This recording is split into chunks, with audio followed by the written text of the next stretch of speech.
Alors, on en a beaucoup parlé quasiment tous les jours, c'est normal, de l'impact du contexte actuel, évidemment, sur la bourse, sur certains secteurs. Il y en a un qui est particulièrement chahuté et à la peine, et notamment d'ailleurs, c'est peut-être une spécificité sur le marché français, c'est celui des biotech. On en parle avec celui qui, peut-être, journaliste qui connaît le mieux les biotech en France. C'est vrai que c'est votre dada. Non, mais qui les aime bien, voilà, c'est ça. Ouais. Bon, particulièrement à la peine, les biotech. Ouais. Si on regarde les performances des indices depuis le début de l'année, c'est assez manifeste, c'est assez flagrant. Oui, effectivement, c'est pas folichon, David. Si on regarde CAC 40, SBF 100 depuis le début de l'année, j'ai arrêté les compteurs à hier soir, mais grosso modo, à grosse maille, on est à -8 sur le CAC 40. Ouais. Le SBF 120. Et puis ce qu'on se dit, compte tenu de ce qui s'est passé récemment et des niveaux d'incertitude, est presque pas si mal que ça, on a envie de dire, surtout avec le rebond auquel on a assisté depuis maintenant quelques semaines. Et puis on a coutume de dire dans ces cas-là qu'en cas d'instabilité de marché, on va plutôt se réfugier sur les grandes valeurs et qu'on délaisse les indices de petites et moyennes valeurs.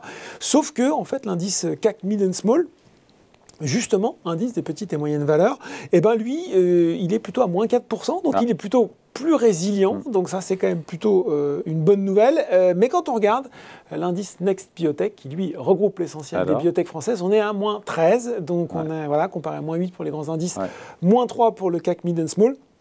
Sacha Pouget, qui est directeur de Biotech Bourse, qui vient souvent sur le journal des biotech, il a même fait un petit calcul. Lui, jusqu'au 14 mars, les biotech, elles perdaient même jusqu'à 27%, du jamais vu depuis 2010. Donc ça vous montre aussi que le mouvement est quand même tout à fait significatif par rapport aux autres années.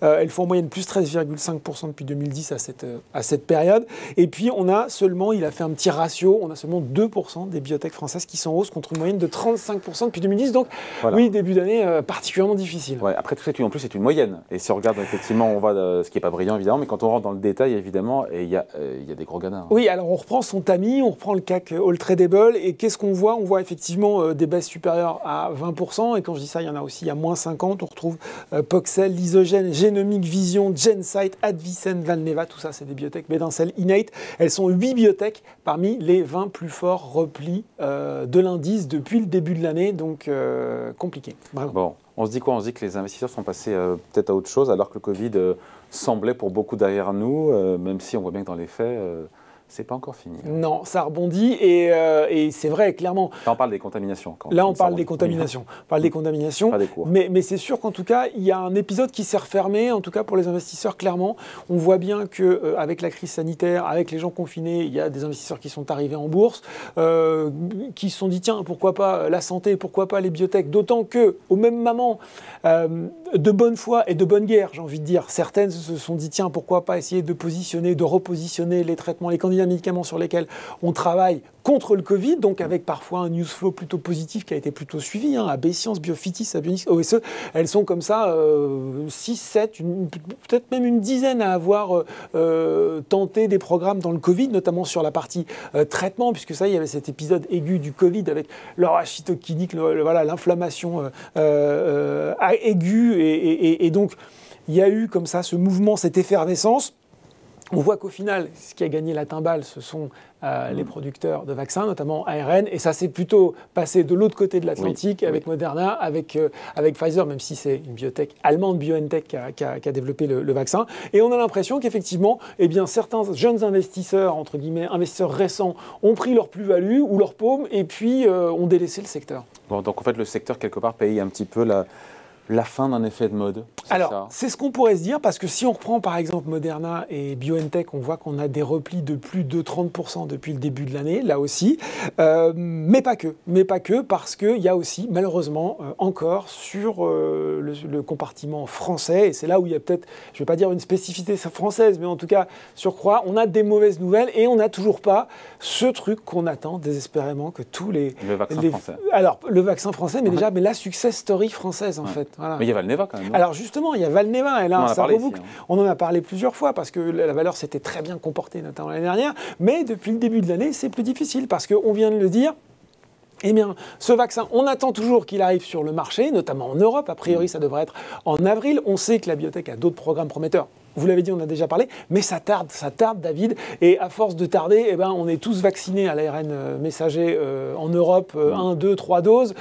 Et on voit bien que les perspectives, forcément, même si elles sont encore là, vont être plus compliquées. Donc, on a Valneva. On attend, on espère. On avait une autre biotech française qu'on suivait beaucoup, DBV, qui était, qui développe un patch d'insensibilisation aux allergies. Finalement, elle a retiré sa demande d'autorisation de mise sur le marché. C'était fin d'année dernière, en décembre, parce qu'il faut refaire une étude de phase 3. Ce n'était pas jugé suffisant. On a Gensight, là aussi. On avait une phase 3, on se disait c'est magnifique, on va pouvoir développer quelque chose. Finalement, il faut refaire aussi une étude de phase 3 demandée par l'autorité de santé américaine. Donc tout ça, ça fait des déceptions, ça fait des grosses chutes et ça pénalise de facto à chaque fois l'ensemble du secteur. Ouais, alors je ne suis pas un expert, mais quand on a, pour le coup, quand on a une phase 3 qui est acceptée, je ne sais pas comment on le dit, en général, on se dit que c'est quand même plus ou moins l'assurance de voir le médicament autorisé et avoir cette AMM autorisation de mise sur le marché. Hein. Exactement, voilà, c'est pas le cas. C'est-à-dire que oui, on insiste souvent sur le fait que oui, la phase 2, c'est la phase un petit peu, et la phase 3, quand elle est approuvée par les autorités de marché, eh bien on va avoir cette autorisation de mise sur le marché, mais ce n'est pas automatique. Et là aussi, les exemples récents viennent de le montrer. Et ça aussi, ça veut dire que quand on est investisseur, c'est jamais gagné jusqu'à ce soit gagné, jusqu'à la ligne finale, vous pouvez avoir des déconvenus, et puis des déconvenus qui peuvent vous retarder la mise sur le marché d'un médicament d'un ou 2 ans, donc c'est pas bon.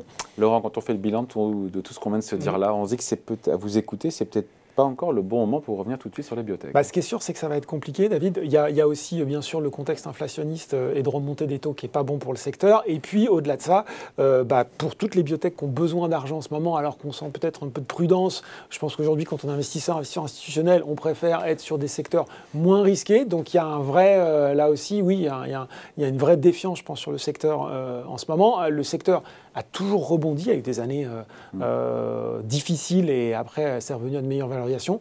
Mais là, c'est vrai qu'à court terme, les vents sont plutôt contraires. Les vents sont de face. Ouais. Les vents sont de face.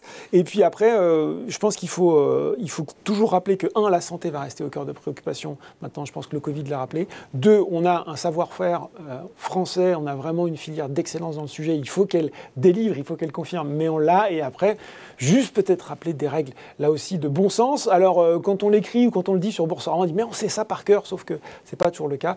Quand on achète une biotech, on achète 1 ou 2, pas 25. On limite toujours une portion congrue de son portefeuille. Dans le passé, j'aurais peut-être dit 20%, je dirais plutôt 10. Et puis Enfin, les 20 sont devenus 10 mécaniquement.